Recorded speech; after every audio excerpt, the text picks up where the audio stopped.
We've all heard the legends, we've all heard stories about Bigfoot, but is Bigfoot real and where did the origins come in? This is where we are going to learn about Bigfoot. So Bigfoot has been told around campfires for decades, but what is Bigfoot? What's the origins? Did Bigfoot exist? Well, let's find out. So, to explain Bigfoot a little bit, also known as Sasquatch, is a legendary ape-like creature said to inhabit the forests of North America. The legend of Bigfoot is a blend of global folklore, Native American legend, and modern cultural phenomena. So the description of Bigfoot is, described to be typically a large, hairy, type creature known as an ape or an ape-like man. Said to be between 6 to 15 feet tall, that's how big they thought he was, and also weighing over 500 pounds and covered in dark brown hair or reddish hair. Absolute phenomenal. So, it's understandable why people thought that this was, such a big thing. For many years people thought about sightings. Was he generally real? Now, when it comes to global folklore, tales of, hairy humanoid exists in various cultures worldwide. So, like, Sasquatch is the same as Bigfoot. And I have the links underneath that you can also read the articles and the origins of each, creatures that I'll be doing today. So we are starting off with Bigfoot, by the way. Native American, legends. Many Native American... I am so sorry if I read this very slow or mispronounce any of the words. I'm going to try and spell it out because some words are very difficult in this origin of, Native American legends. So many Native American tribes have stories of wild man of forest giants. The STS-AELES people, for example, have legends of SASQETS, a hairy giant. I'm so sorry if I couldn't read that properly. Don't mock me. Modern phenomena. The modern Bigfoot legend gained traction in the 1950s. So 1950s, particularly in the Pacific Northwest, which is quite true. So modern phenomena did actually, gain traction in 1950s, which is kind of interesting that, they gained traction through that again, But what is even more interesting is that the name Bigfoot became popular in 1958 after a news report about giant footprints found by a log crew in California, which is true. So now we're going to go into the lack of evidence, and I will be pinning a lot of the facts into the articles of what you'll see. So when we talk about lack of evidence, we're talking about people that claim to have, have evidence of his foot, or Bigfoot's giant foot, is being proven to be fake by pranksters claiming to admit that the footprints they have gathered was fake and photoshopped, which is true. Some have actually, interestingly enough, there has been, the unknown side of this. So the appeal of the unknown, the idea of a mythical creature lurking in the wilderness, capturing the imaginations and,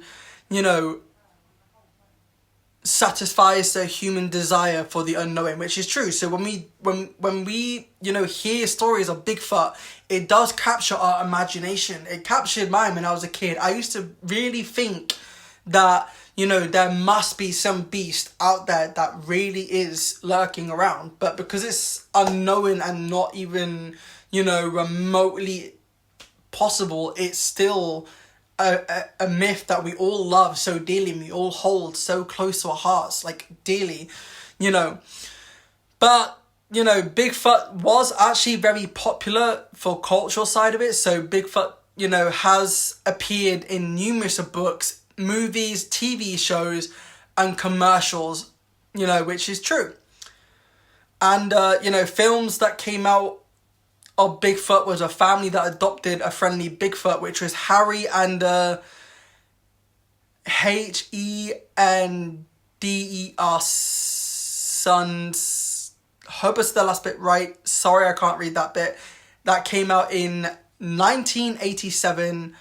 And then there was another reality TV show which is called Finding Bigfoot, which did come out in 2011 to 2017, which is a reality TV, series following a team of Bigfoot researchers.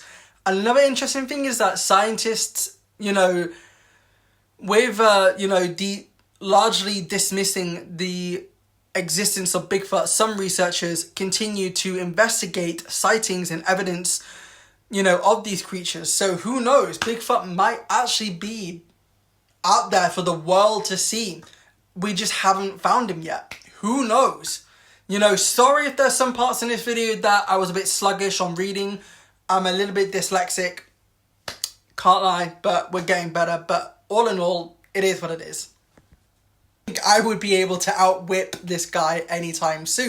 So, Loch Ness Monster, also known as Nessie, that is said to haunt the 800-foot depth of water, or, whichever way you want to look at it. That's quite creepy. You swimming, and then you see this tall bastard swimming directly at you. What are you going to do? I know for me, I would want to, try and find somewhere to get out quick, because you never know what he might do. But the Loch Ness Monster, or Nessie, is the world's most famous cryptid, said to live in the deep waters of Loch Ness, in Scotland. So, the origins, the legends date back 1,400 years, with the first, written record in 556 AD by Saint Columba, an Irish missionary who described the beast in the lake. Interestingly enough, an English doctor photo of what appears to be Ness, with long neck, and had emerged from the water, went viral, turning Loch Ness into a famous tourist spot. And interestingly enough, sightings.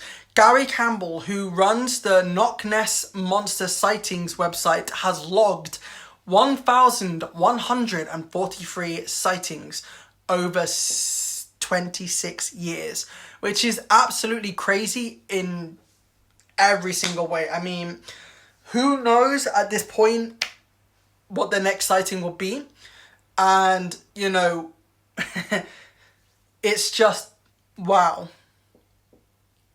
I can't believe they found something like this. So it's interesting how sharks get such a bad reputation on, certain things. But one of the myths that people believe is that sharks have, a hell-bent revenge on them. But that is strictly not true. And, the reason for that is because, the learning ability. Sharks are capable of learning and can associate humans with food, especially in areas where baiting practices occur. Lack of evidence. There's no evidence to suggest that sharks, possess the capability to hold grudges or seek revenge for, any particular reason. Even though sharks are genuinely proven to be, nowhere near hell-bent, the actual myth origin to this came from this film. Now, some of you may have never ever seen Jaws, but Jaws was the actual original film to basically misguide and make fictional, claims about sharks being aggressive or, whatnot. But, for sharks to hold revenge is not true. And this film really does prove that sharks are not as what people make them out to be. They cannot hold grudges against humans. It is not, proven or scientifically backed up by that. So just because you see a film on, Jaws does not mean that what you see in the films is as real as what you see in reality. So this is the Jangsang tiger origins from a popular, South Korean urban legend about a mythical creature, not a real tiger. The creature known as Jangsang Biom, I hope I said that right, is a shape-shifting man-eating entity.